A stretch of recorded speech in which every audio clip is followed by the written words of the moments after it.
Parliament session लगभग ख़त्म कल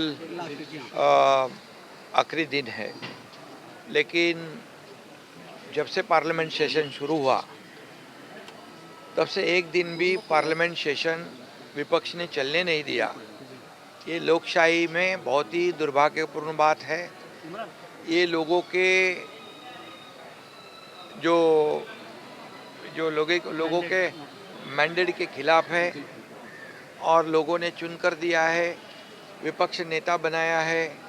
तो विपक्ष का नेता जो जब पार्लियामेंट शुरू रहता है तब जो भी जनता की आवाज़ है उसको उठाना चाहिए, जनता को न्याय दिलाना चाहिए। लेकिन संसद में आएंगे ही नहीं, पार्लियामेंट में आने का ही नहीं, लेकिन बाहर जाके सिर्फ स्टंट करना है। ये तो बहुत ही दुर्भाग्यपूर्ण है। और जब उन्होंने शिक्षण मंत्री जो हमारे धर्मेंद्र प्रधान जी है उनका इस्तीफा मांगा, जो पेपर लीक के वजह से, और जो आंदोलन हुआ युवाओं का, उसके आंदोलन को ध्यान में रखते हुए खुद धर्मेंद्र प्रधान जी ने आदरणीय प्रधानमंत्री जी को अपना इस्तीफा सौंप दिया। अभी इस्तीफा सौंपने के बाद आंदोलन भी ख़त्म हो गया। अपने अपने काम में ये सब स्टूडेंट है, आंदोलनकारी है, व्यस्त हो गए, वो अपने अपने काम में चले गए। लेकिन विपक्ष का काम अभी भी ख़त्म नहीं हुआ, क्योंकि विपक्ष का काम क्या था? सिर्फ राजनीति करना। आंदोलनकारी लोगों को, युवाओं को न्याय दिलाना नहीं था। युवाओं की आड़ में अपनी राजनीतिक रोटियां सेकने का काम था। और ये उनका जो प्लेटफॉर्म है, जो आंदोलनकारी का जंतर मंतर, इसका इस्तेमाल जो है राजनीति के लिए इन्होंने किया। अभी धर्मेंद्र प्रधान जी का इस्तीफा भी हो गया, अभी और क्या चाहिए उनको? तो खुद गृह मंत्री अमित भाई खुद उन्होंने कहा कि मैं सदन में आता हूँ, चर्चा करने को तैयार हूँ, और मैं जो भी आपके सवाल है उसको जवाब देने को तैयार हूँ। तो उनको चर्चा ही नहीं करनी है, क्योंकि उनको सवाल का जवाब नहीं चाहिए, उनको सिर्फ और सिर्फ राजनीति करनी है। और इसलिए उनको पता है कि अमित भाई जब सदन में आएंगे तो उनको पूरा एक्सपोज करेंगे, उनकी पूरी काली करतूत को उजागर करेंगे। क्योंकि इतने सालों से, जो 2014 से पहले जो कांग्रेस की जो सरकार थी, उन्होंने कितने काले कारनामे किए हैं, कितने बड़े बड़े घोटाले, स्कैम। यहाँ पर तो 2014 से पहले सुबह का गया हुआ जो घर का हमारा मेंबर नागरिक, वो फिर से दोबारा घर में आएगा कि नहीं, ऐसी शंका लोगों में थी, डर था। क्योंकि कई जगह पे, कई शहरों पे बम ब्लास्ट होते थे। ये मुंबई में भी सीरियल बम ब्लास्ट हो गया। और इसीलिए 2014 के बाद आदरणीय प्रधानमंत्री मोदी जी के सरकार में ये जो एंटी नेशनल एलिमेंट्स है, उनको जो डर बैठ गया है, इसलिए वो ऐसी कार्रवाई नहीं कर पा रहे। और इसीलिए सदन में आने के बाद अमित भाई पूरा कांग्रेस का जो काला चिट्टा है वो खोल देंगे, उनको एक्सपोज कर देंगे। ये उनको सुनना नहीं, और इसलिए सच बात सुनने को तैयार नहीं है। उनको झूठा स्टंट करने का ही उनको यहाँ पर आदत जो पड़ी है, इसके वजह से। लेकिन ये लोग बहुत काफ़ी समझदार हैं, ये जनता है, सब जानती है। बार बार उनको स्पीकर कहते हैं कि आओ चर्चा करो, अमित भाई खुद चर्चा को तैयार है।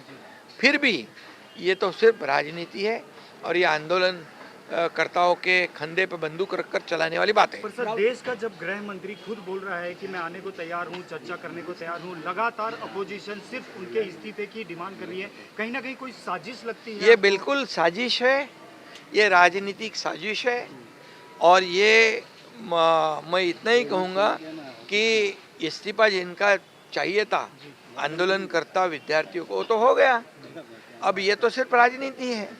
और इसलिए मैं ये भी कहूँगा कि जब जंतर मंतर में आंदोलन उन्होंने नहीं किया, उन्होंने आंदोलन राहुल जी ने पीएम हाउस पीएम निवास के बाहर किया, वहाँ पर हाई लेवल की सिक्योरिटी है, हाई सिक्योरिटी जोन है, विपक्ष का नेता वो है और उनको ये सब बात की जानकारी है, फिर भी वो बांग्लादेश की बात करते हैं, वो श्रीलंका की बात करते हैं, वो नेपाल की बात करते हैं।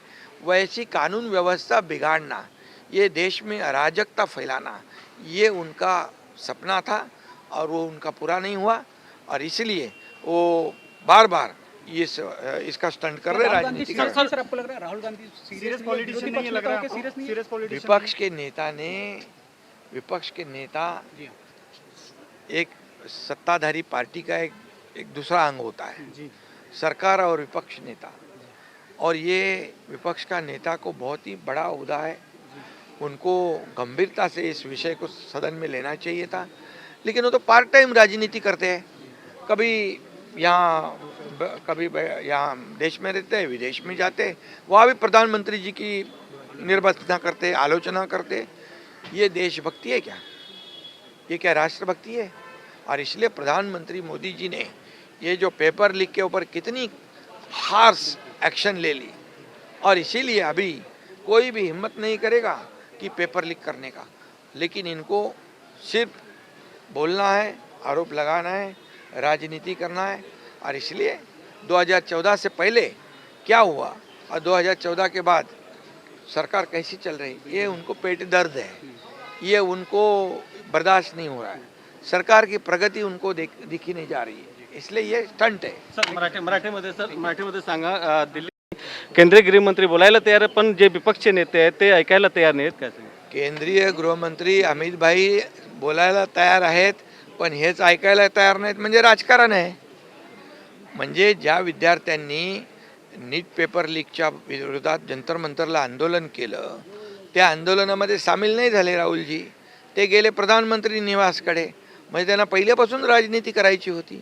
आणि पेपर लीकवर विद्यार्थ्यांची मांग होती, जे डिमांड होती की धर्मेंद्र प्रधानजीने राजीनामा द्यावा, तो तर झाला राजीनामा, त्यांनी राजीनामा दिला, मग आता काय पाहिजे?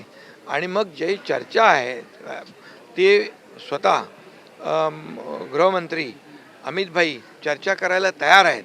मग विरोधी पक्षनेता एवढी मोठी जबाबदारीची पोस्ट आहे आणि त्यांनी चर्चेवर त्यांनी ऐकलं पाहिजे, परंतु त्यांना ही भीती आहे की जेव्हा अमित भाई सभागृहामध्ये उत्तर देतील तर काँग्रेसचा काळा चिट्टा पुरा खोलून टाकतील।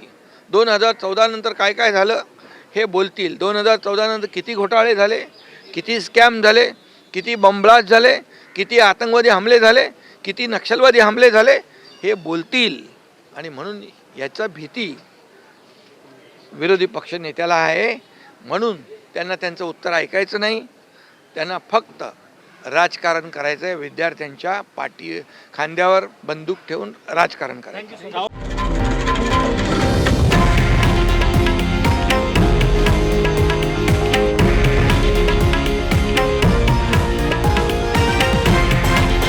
हे आहे देशातील नंबर 1 न्यूज नेटवर्क आणि आपण पाहत आहात TV9 मराठी, एकमेव।